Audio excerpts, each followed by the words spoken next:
Very good.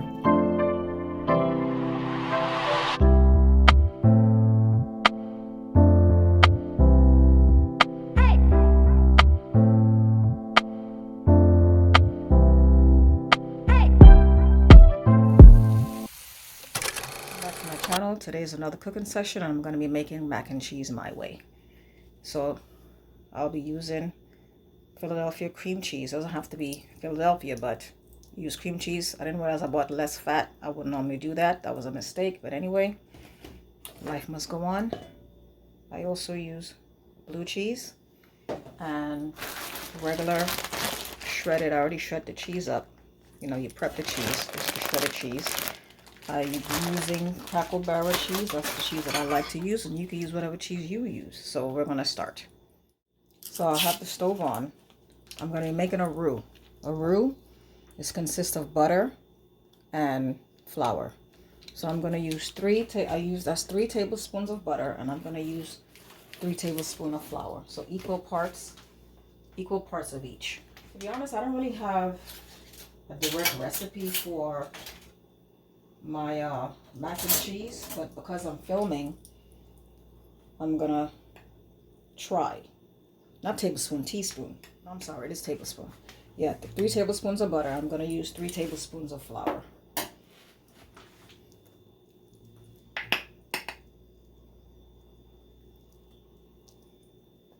So we're just basically toasting the flour and the butter together to make like it looks like a paste.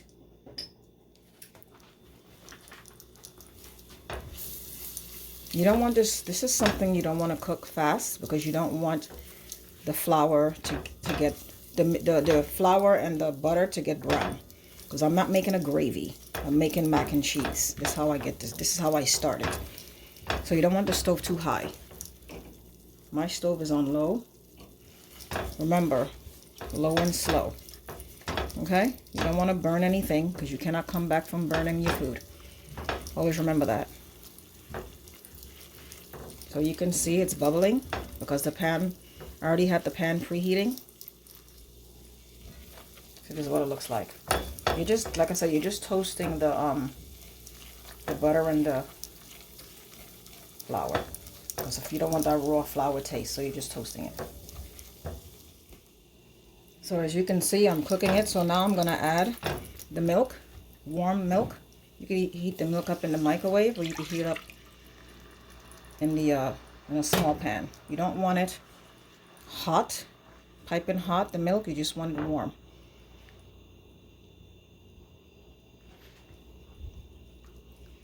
So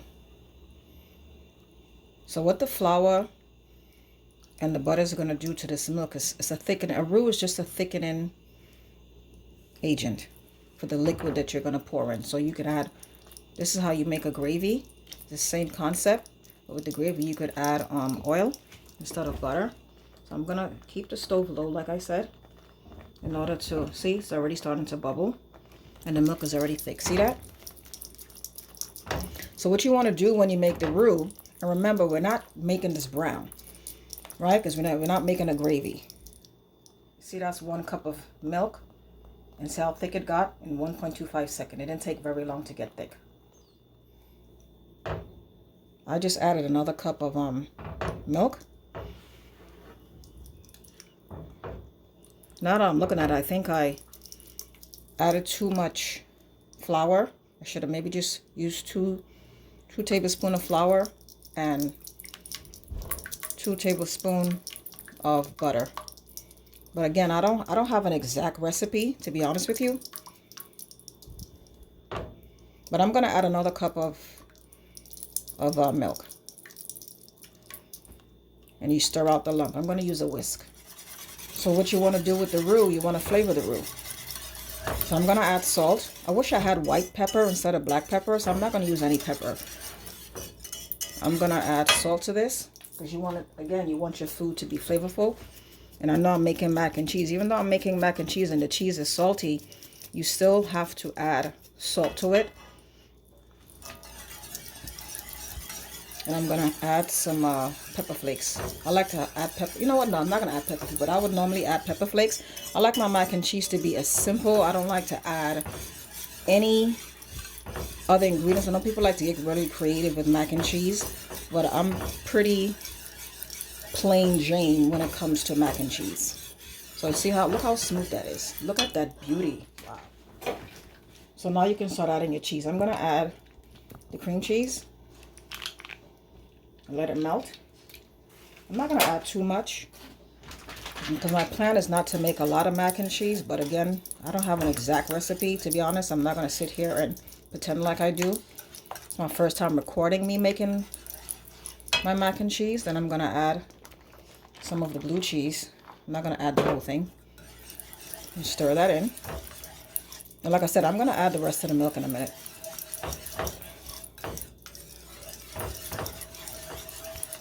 And before you add this to your noodles, you want to taste it.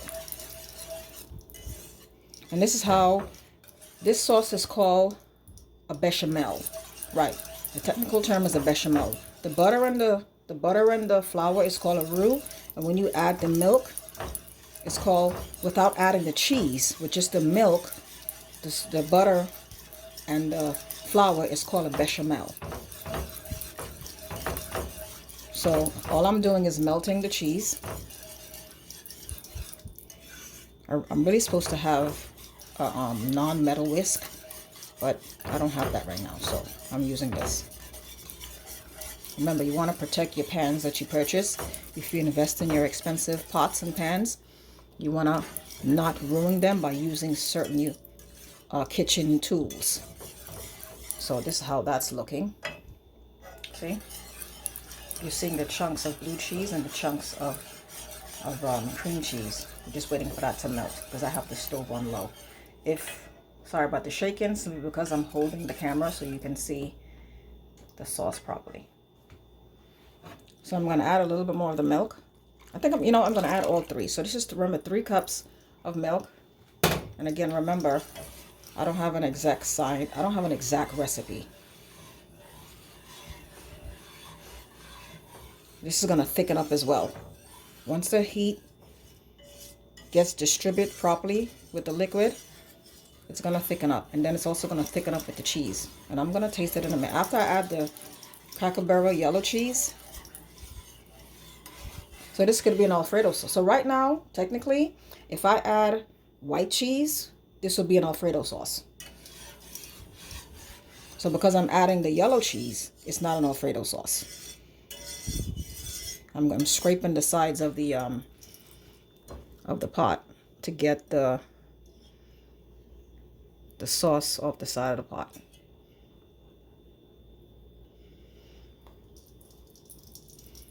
And just keep stirring. And remember, the fire is on low. I'm gonna now add the yellow cheese. No, let me taste this and see what it tastes like. So I'm gonna add some pepper flakes.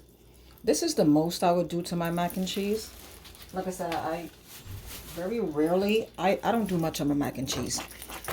The simpler the better. Just the basic. Yeah, granted, I think I want to add a little more blue cheese. I don't know if I like this blue cheese, because I tasted it and I'm not sure if I like this blue cheese. Anyway.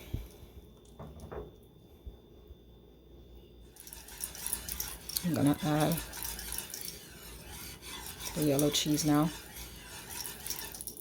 Remember, have it slow so the cheese can gradually melt, because you don't want burnt sauce. Like I said, I already pre-shredded the cheese. And I'm adding the cheese to the mac and I'm adding the cheese to the sauce. And I'm going to stir it in. You don't want to add all of it all at once. I'm going to use this. And you just let this melt. See? It's going to melt slowly. And you're going to have a beautiful cheese sauce at the end. You see how the cheese melted? beautiful. Look at that. And the only specks you're seeing, that's from the pepper flakes that I added and from the blue cheese. Those are the specks you're seeing. The specks from the blue cheese and the pepper flakes. I'm going to add more cheese because I don't think it's yellow enough. And I already cooked the elbow pasta. You can use whatever pasta you want. You don't have to use elbow. You can use what you want, but I wanted to keep it kind of traditional, so I used elbow. I already cooked that. I already cooked the elbow macaroni. I mean the elbow pasta. You cook that to however the box tells you to cook it. Remember, you want your cooking to be easy and not complicated.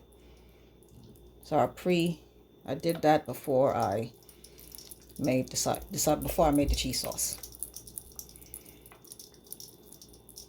And remember to taste your cheese sauce to make sure it has enough flavor, which basically you just want salt. Because even though the cheese have salt, you know, you want to make sure you don't have a bland mac and cheese. So I've decided to add the remaining of the blue cheese because again, I don't use blue cheese any other time. So what am I going to do with this after? So I've just decided to add the remaining blue cheese.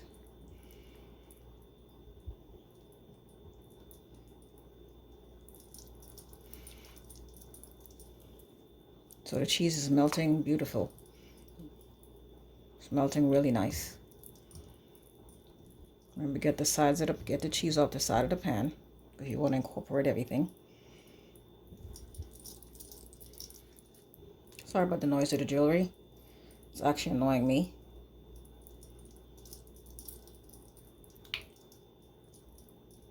Look at that, beautiful. So the cheese sauce is done, and I tasted it. It tastes delicious. It's perfect. So now I'm gonna just put the pasta and the cheese sauce together in that bacon dish. As I was saying, I'm gonna combine the cheese sauce with the pasta. But before I do that, I'm gonna butter the inside of the pan. So all you do, this is room temperature butter. So I'm just distributing the butter at the bottom of the pan. Remember, I love butter, so I'm not ashamed of it. I'm a butter girl. Yes, I am. I'm a butter girl. Real butter. Not artificial butter, not vegan butter, not spreads. So I'm not knocking anyone that like that stuff, but I'm not that girl. I mean, I've tried the vegan butter. It's not bad, but I'm a butter girl. So as you can see, I have combined the pasta with the cheese sauce and I added to the bacon dish, and this is what it looks like. So what I'm going to do now, I already have the oven preheating to 350. Everything is 350 most of the time. And I don't use aluminum foil. I stopped using that. It's not safe to use. So what I do, I'm gonna cover it with parchment paper and then add the aluminum foil over that. That's the safe thing to do. This is a close view of what the mac and cheese is looking at before I put it in the oven. And I just realized something about my pan. I'm gonna show you guys what happened to my pan in a minute. So this is the parchment paper that I use, unbleached parchment paper, and I'm gonna put this on top, and then I'm gonna add the aluminum foil over that. I don't want the aluminum foil touching my food. Okay guys, before I put the mac and cheese in the oven, I want to talk about my pan. And this is why, look at this. See this black circles around it? I don't know if you can see it. Now that's because I used the metal whisk. And I know better. I know, like I've said before, you should not use certain tools that you have with certain pans. So I'm hoping I can get this out. Because again, this is not a cheap pan. a cheap pot. So I'm very annoyed about this taking place. So I'm really hoping that I can use baking soda and scrub it out and it will get out. I should have known better not to use a metal whisk to stir the cheese sauce. So this is a lesson learned. You know, as you cook, as you do things, you experience things, things happen, you live and you learn. And you learn what not to do or how to improve something. So just wanted to tell you guys that. All right, guys, so this is the mac and cheese. It's been in the oven for 40 minutes. So what I'm going to do, I'm going to leave it uncovered, and I'm going to add cheese on top of it to melt, because you know mac and cheese is just, it's already cooked already. The ingredients is already cooked. All you're basically doing is putting it together, making it into like a block or something. I don't know if I'm saying that right, but I'm going to add cheese on top and put it back into the oven for a few. The mac and cheese is finished. I don't know if I told you, I added cheese on top